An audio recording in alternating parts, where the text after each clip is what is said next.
Have you ever read the comment sections on a law of assumption video? Well, I have, and they are full of people desperately trying to understand what it means to deny and reject their current what is reality and remain aligned with their imaginal act.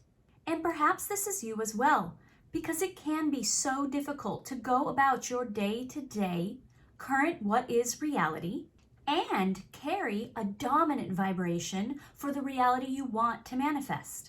If this feeling is familiar, then know this. The reason you haven't actualized your wish fulfilled, your imaginal act, isn't because you can't deny the current reality. No, you haven't manifested yet because in trying to deny or reject the current reality, you are continuing to attract it. I have spent over 10,000 hours studying manifesting principles and developing my own techniques, and I have identified two major false assumptions that most struggling manifestors make when they are trying to deny and reject their current what is. And in this video, I am going to not only tell you what they are so that you can avoid them, but I am going to show you how to actively choose alignment instead so that you can free up your vibration to live on the wavelength that carries your desired manifestation.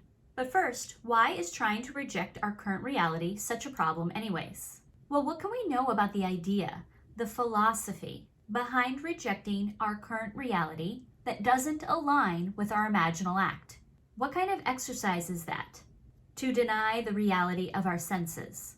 Having a focus like that will keep you attracting the same thing because A, your focus is on the unwanted, and B, your focus is external.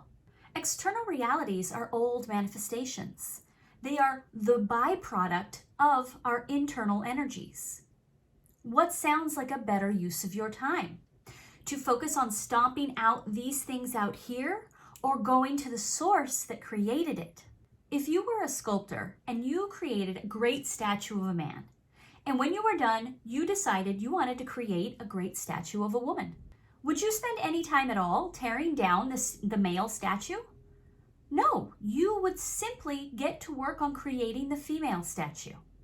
Instead of fighting against the evidence of the senses, you claim yourself to be that which you desire to be. It's not about rejecting or denying the current what is reality that we see.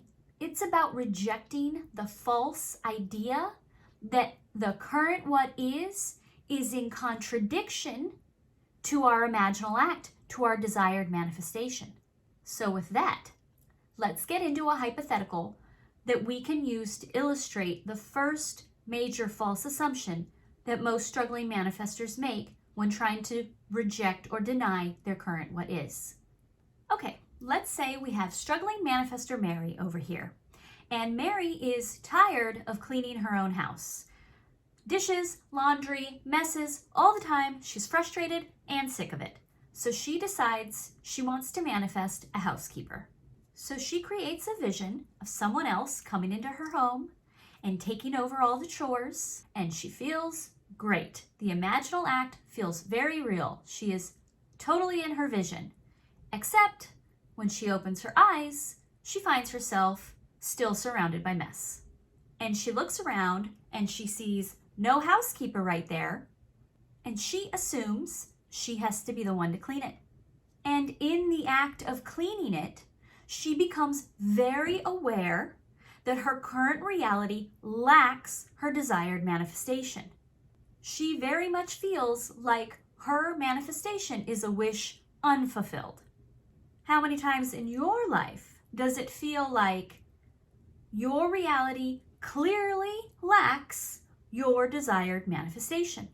And how often it feels like it's not going to immediately manifest before my eyes, so I must have to engage in the current reality. I'll have to do it myself. I have to get this done right now. How many times do you assume you cannot instantly manifest? See, Mary's false assumption is that her reality cannot change instantaneously. The act of rejecting or denying the current reality falsely assumes that you cannot instantly manifest. And because you hold this false assumption, not only are you preventing the universe from handing it to you quickly, but you are most likely not allowing yourself to see, hear, feel the signs to allow for synchronicity, to follow the synchronicity to your manifestation. Maybe Mary had a feeling earlier that she ignored that urged her to go down to the lobby for some reason, where she would have run into a group of cleaners passing through. Maybe Mary is ignoring signs of abundance that would give her an extra $100 a week for a housekeeper. Maybe she missed an inspired moment to phone a friend, and that friend would have told her what a great cleaner she just hired, and this lady's just starting out, so she's giving people a big discount. Rather than focusing on our energy on rejecting the current what is, we can overcome the false assumption that we cannot instantly manifest by directing our energy on being open to receiving our manifestation. Have the vision, but follow through on the expectation that the universe is bringing it to you. That is our part to play. Our role in the equation is to attract and receive. Spending time listening and developing your intuition is probably one of the most overlooked parts of manifesting of them all. I was definitely guilty of this at the beginning. I really thought synchronicity and intuitive hits would hit me over the head. They would be so obvious. But a lot of times it's small intuitive nudges. Oh, it'd be nice to call this person right now, or I kind of feel like walking outside right now, or maybe I'll stop at this ice cream shop. That sounds nice. All of these little impulses, ideas, good feeling thoughts that come our way are so easy to act upon and could be exactly what the universe is using to send us our manifestation. But as easy as it is to follow through with them, it is even easier to ignore them, to continue on the path of our already established current what is momentum. Changing the momentum stream, actively listening to our intuition, to the ideas, to the little excitements and things that sound good all of a sudden to do. These are the way in which we participate. That is how we change our energy. The game that we should all play is not how do I deny what I see, and instead how do I listen and follow through on my intuition. Now, false assumption number 2. That might be all well and good, but you might be saying, yeah, but sometimes I'm in a reality and I can't just wait for an intuitive hit. It's a reality that has to be dealt with now. And for that, we will hypothetical struggling manifestor Sally. Now, Sally is a work from home mom that has a toddler. And Sally desperately wishes she had a nanny, because balancing working from home and a toddler is a handful. Now, it might be Monday morning.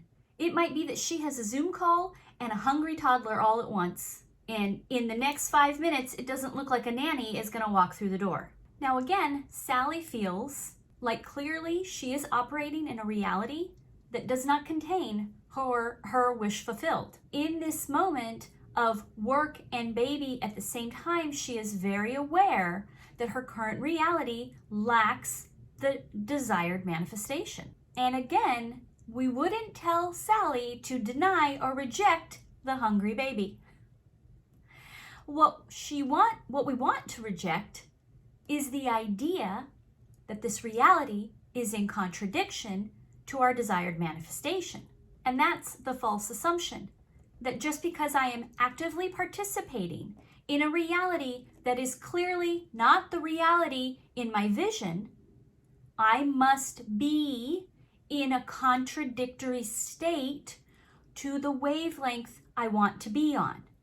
And it is that idea, that belief, that makes you not be on the wavelength that contains your desire. Now, first off, it's an easy thing to believe, we've all done it, that by acknowledging the current reality, it means I'm going to keep creating it. I actually recently just heard a manifesting gal say she was reading a book, but she wasn't going to read a specific chapter because she did not want to bring that idea into her reality. But I think most people who have an autoimmune disease had probably never heard of it before they were diagnosed. We attract energies. We don't only attract things we are aware of or have built up beliefs over. See, it's not the act of acknowledging something that makes it active in your reality. It's giving it a meaning that you believe confirms your current what is. I may sit in traffic for 30 minutes, but that's all that means to me. I sat in traffic for 30 minutes. But someone else can sit in traffic and it will confirm that they are someone who's always late. It could mean and confirm that they are someone who is wasting their life. It's not about denying or rejecting the thing, the reality. It's about letting go the resistance, the meaning that confirms the what is and seems to contradict the state you want to be in. Let go the feeling of being aligned with what is and hold the alignment feeling of what you want. So let's think about this example of this person who is sitting in traffic saying, I'm always late. But this person also holds a manifestation vision of working from home, of having an easy, carefree life. But in this situation, in current what is reality, they are identifying with the current reality. So in order to let go the current what is, we don't reject it, but we stop identifying with it. As Eckhart Tolle says, be in the knowing. Don't be in the reacting. Can you just be in a situation and have it have no other meaning? Can you practice being fully present in a now moment and not passing judgment on it? Can you be in the situation but not of the situation? Which is to say, to be present in the now, free from assumptions, limiting beliefs, a negative story, free from identifying with it, simply being in the moment, a witness. If Mary opens her eyes and is disgusted by the tub and frustrated that she now has to clean it herself, and she clearly believes that her current reality is in contradiction to her wish being fulfilled. Or she can open her eyes, be present in the knowing, be grounded and centered that now is just a moment, and I can participate in the cleaning of this tub, and it means nothing else. Nothing else. There is no resistance. There doesn't even have to be any positive thinking about it. I am simply aware of what I am doing right now, and I am not identified with it. I'm not attached to it. I'm not in resistance to it. And then it doesn't stick to you. If you allow it, nothing out there has anything to do with the manifestation you've created in here and that the universe is organizing to bring to you.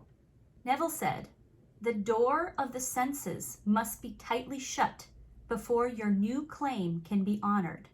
Now we can understand that in shutting the door means we're not identified with it. We're not stuck to it. What's shut behind that door has no meaning to our manifestation. Claim yourself to be that which you desire to be. That is your job.